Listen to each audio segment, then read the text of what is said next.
Betty, are you home from school yet? I'm leaving school now, Daddy. Okay, that works out then. I'll be putting in some extra hours at work today. By the way, I wanted to give you a heads up that tomorrow marks the anniversary of when your mom passed away. It would be really nice if you could swing by and grab some flowers for us to put on her grave. It's a way for us to remember her and show our love. Can you handle that for me? Okay, Dad, I will. I don't like having serious conversations over text, but I wanted to check in with you. Is there anything on your mind that you'd like to talk about? Lately, you've seemed a bit down or gloomy, and I want to make sure everything's okay. Huh? Don't worry, Dad. Everything's all right with me. It's just school stuff and exams piling up lately. You know how it can get. But really, there's nothing to be concerned about. I'll manage. I always do. Thanks for checking in, though. If you say so, I want you to know you can talk to me about anything, anytime. Remember, I'm here for you, whether it's a small concern or something bigger. Just know that you can open up to me whenever you're ready. I understand, Daddy. Please don't worry. I promise I'm doing fine. Thanks for being there for me, Dad. Great, I'll be home around 8 tonight. Would you mind taking care of dinner? No problem. Dinner will be ready when you get home.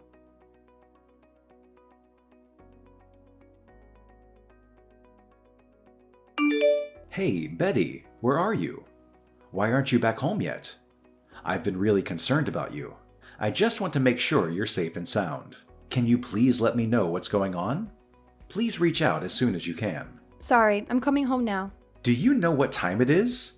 You're still in junior high school. If you can't follow the rules like curfew, how can I trust you? What were you doing all this time? I was having dinner with my dead mother. Huh? What are you talking about? I really don't understand. Like I said, I was with my mother. You were with your mother? She's not with us anymore, sweetheart. She passed away when you were just a little one. Now, I gotta be honest with you. I'm having a hard time following what you're saying. I know you're lying, Daddy. I know the truth. I've uncovered the truth, you know. The real reason behind your divorce was your little affair. Mom told me everything, you know, about her illness and how she couldn't handle taking care of me anymore. That's why the court decided to hand me over to you. I'm not a naive child anymore, Dad. I can handle the truth. You can't keep lying to me like this. I'm not lying. Tell me where you are. I'm going to come there right now. I've already left the restaurant and I'm on my way back home now. Betty, I'm at a loss here. I really don't have a clue about what's happening. Dad, don't even think about avoiding this. It's happening and you can't escape it. This is the truth we're dealing with and it's not going away. You know, it was a shock when she revealed that she's my mother. She even showed me a picture of myself as a child. I could see how much she must have looked at that picture countless times, tears streaming down her face. This is real, Dad, and we can't ignore it any longer. What the? I don't understand. I saw Katie's body in the casket at her wake. You were probably way too young to remember it. But unfortunately, I'll never forget that. I don't remember, and so I had no choice but to believe your lie. I've never had the chance to meet a single member of Mom's family or any relatives, you know. That's why I never questioned your fabrication. I apologize that you never had the opportunity to get to know your mom's family. Unfortunately, they never really accepted me, and as a result, we weren't able to build a close relationship with them. It's something I regret, and I wish things could have been different. But sometimes circumstances just don't align the way we want them to.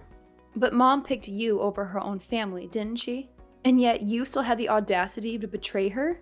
I saw her in tears, Dad. She wants to be with us again. She even mentioned that if you're single, she's willing to give you another chance. Can you believe that? After all the pain you caused, she's still considering it. You better think long and hard about what you've done, because Mom deserves better than someone who would break her heart like you did. Hold on. Let's take a moment to breathe and calm down, sweetheart. Betty, I need you to believe me when I say I never cheated on your mother. I swear on everything that's dear to me. I understand you're upset, but I need you to know that your mother has passed away. I don't know who you've encountered, but she can't possibly be your real mother.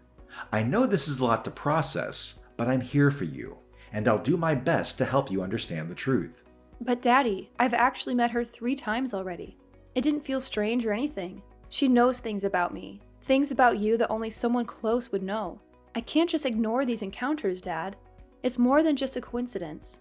There's a connection there, and I can't shake off the feeling that she's my real mother. Listen up, Betty, my dear. I want you to know that I'd never, ever lie to you.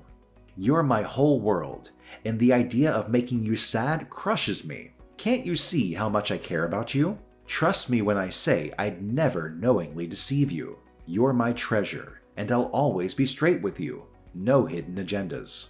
I want so badly to believe you, but I'm torn, Dad. I'm not sure who I can trust anymore. Deep down, all I've ever wanted is to be with Mom. Look, why don't you open up and share everything with me? I want to understand the whole story, right from the beginning. If someone is claiming to be your mom, do you have their contact details? I think it's important for us to have a conversation with this person and hear their side of the story. Let's gather all the information we can so we can make sense of this situation together. Remember, I'm here for you, and we'll figure it out as a team. Yes, I'll tell you everything. I see. Once you're home, please text it to me. It may be a mutual friend or someone we haven't seen in a while. I don't know what they're up to, but there must be a reason why they went through all this trouble. I guess so. I don't really understand, but I'm sorry, Daddy. I really don't want to cause you any trouble. It's okay, baby. I know you miss Mom. If you could be with her again, you would. I feel the same. Yeah. I thought bringing up Mom would make you upset, so I did my best to avoid the topic. But I realize now that it's important for her to be a part of your lives. From now on, I'll make an effort to talk about Mom and keep her memory alive. So, could you please come home quickly?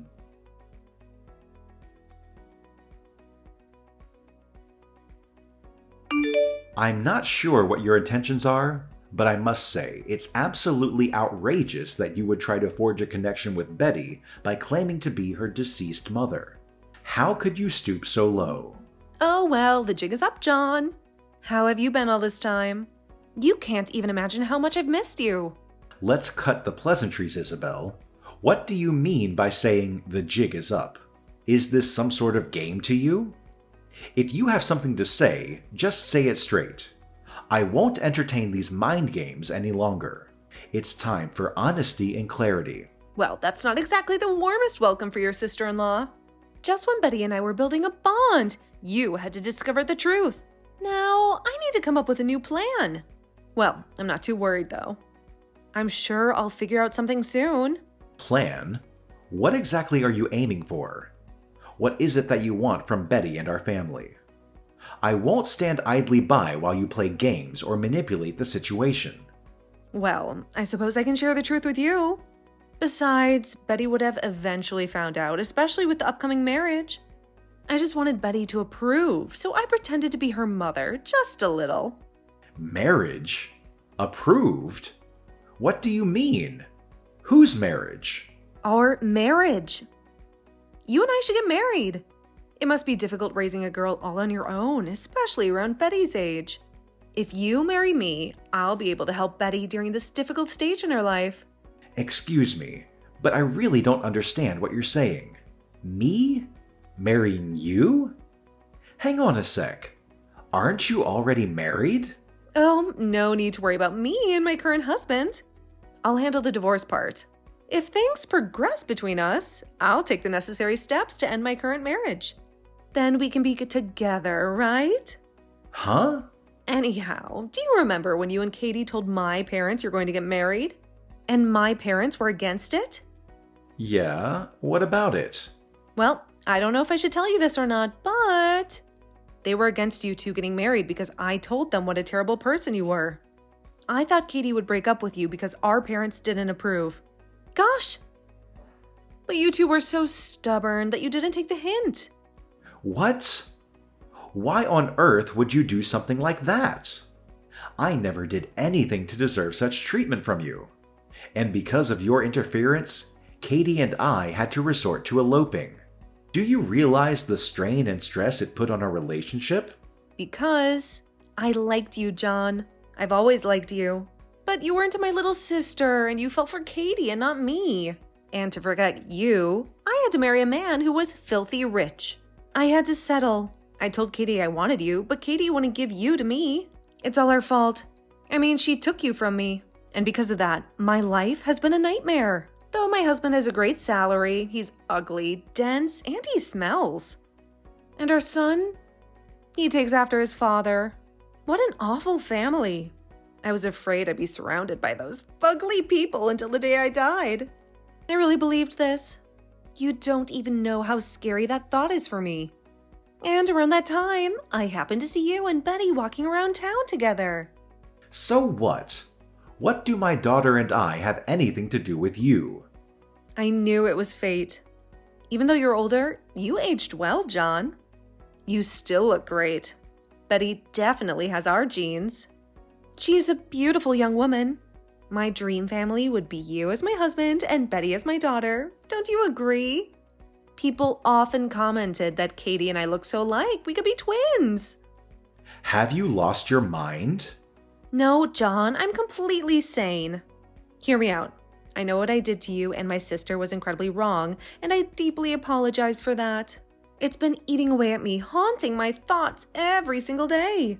That's why I believe marrying you is the way to make amends. I want to take care of you and your daughter, and it was a way to make up for my sister's actions. It's a perfect solution, don't you think?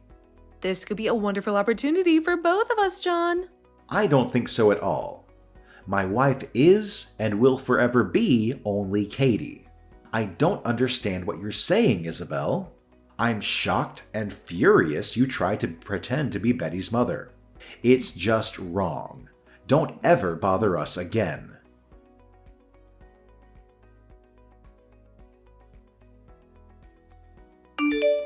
Isabel, I need you to stop right now.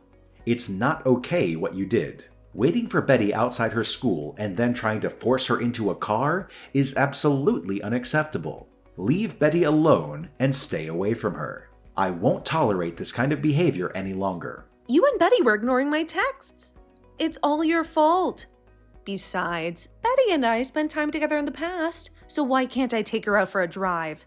Hey, just so you know, she's my niece too. So you can't just boss me around and tell me I can't hang out with her.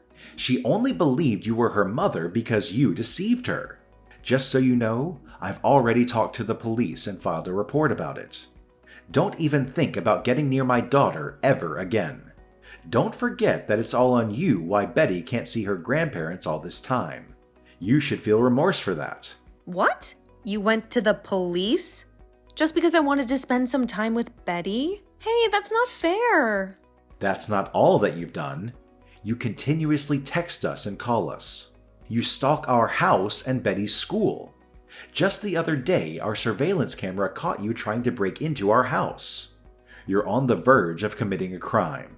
This is your final warning. Why won't you choose me, John? Katie is dead in the ground and her sister is offering to marry you. I don't see what the problem is. I love you even more than my sister ever did. There's little difference between Katie's DNA and mine. DNA?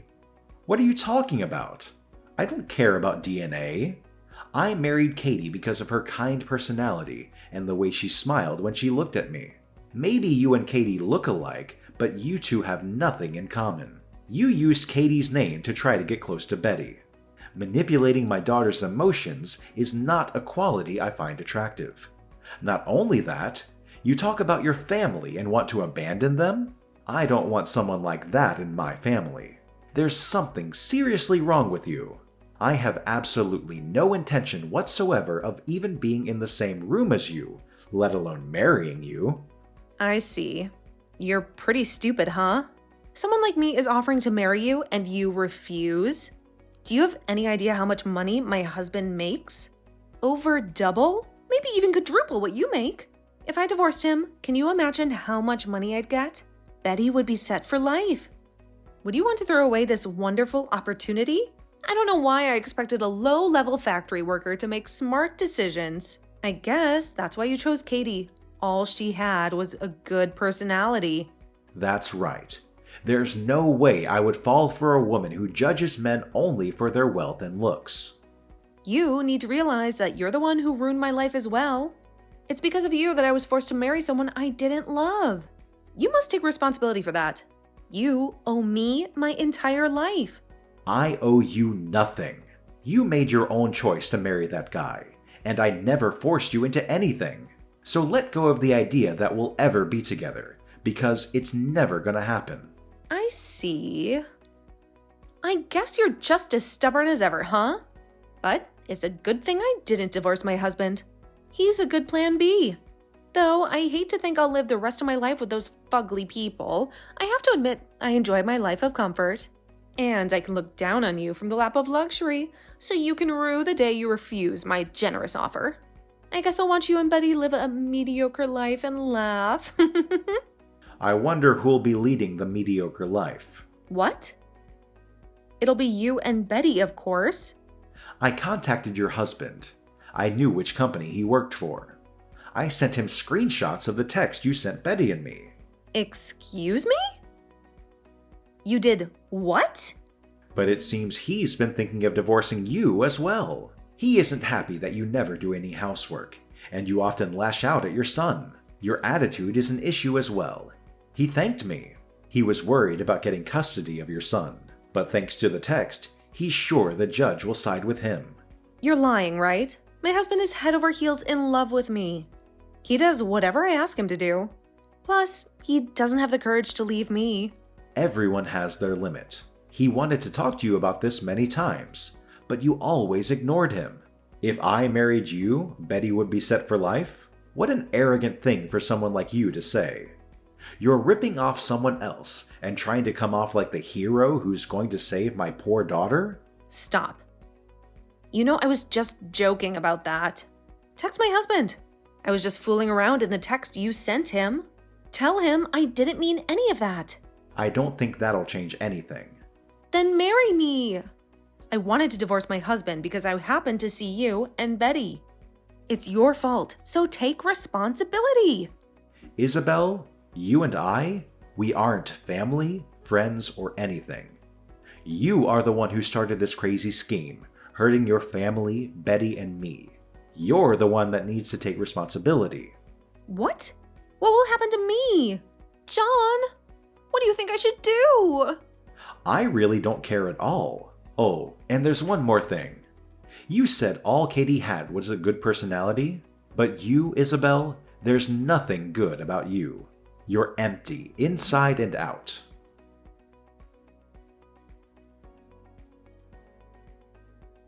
Afterwards, Isabel received divorce papers and was forced to leave her husband's house. Despite her resistance and refusal to sign the papers, her husband took her to court, and the divorce was eventually granted. Isabel had hoped for a substantial settlement, but due to her lack of contribution to the household and child-rearing during their marriage, along with her attempted infidelity with me, her husband countersued for emotional distress. As a result, she received a meager settlement of only a few $1,000s. When her husband informed Isabel's parents about the situation, they reached out to me to check on Betty's well-being. We had an open conversation, revealing Isabel's deceitful lies about me. It had been a decade since Betty last saw her grandparents, and their reunion was a mix of laughter and tears of joy. Betty eagerly listened to her grandparents' stories about her mother. Isabel pleaded with her parents to let her return home, but upon discovering her lies about me and her deceptive actions involving her family and impersonating Katie, her parents were furious.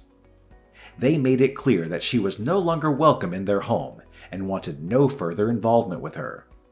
It seemed fitting for someone who had willingly abandoned her own family.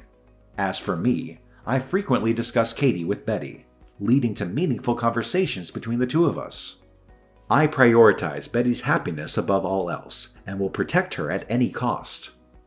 Betty is a cherished part of both Katie and me, and I want nothing more than her happiness, regardless of the circumstances.